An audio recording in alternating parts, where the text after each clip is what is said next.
I carabinieri della Compagnia di Roma Piazza Dante, con il supporto del nucleo cinofili di Santa Maria di Galeria, hanno dato esecuzione ad un'ordinanza di applicazione di custodia cautelare in carcere emessa dal GIP del Tribunale Capitolino su richiesta della locale Procura della Repubblica nei confronti di 5 uomini a vario titolo per i reati di traffico e detenzione illecita di sostanze stupefacenti, rapina e lesioni personali in concorso aggravati dall'aver agito con armi e in più persone riunite.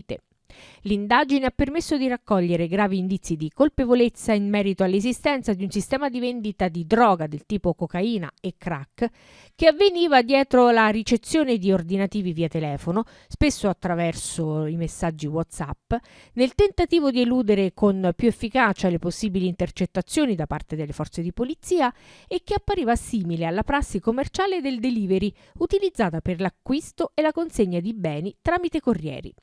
L'attività di indagine ha permesso di ipotizzare l'esistenza di un fiorente traffico di stupefacenti gestito da più gruppi di soggetti che con ruoli e mansioni differenti si occupavano di rifornire di sostanza stupefacente, esclusivamente cocaina e crack, i clienti che orbitavano principalmente nella zona del quartiere San Giovanni, ma anche in altre aree della capitale. La ricezione degli ordini avveniva tramite un'utenza dedicata e soprannominata centrale droga, utilizzata quale metodo di contatto tra i vari gruppi e gli acquirenti, i quali, dopo aver richiesto la quantità di sostanza stupefacente da acquistare ed indicata con il termine giocata, concordavano il luogo di incontro e l'orario per la consegna di quanto ordinato.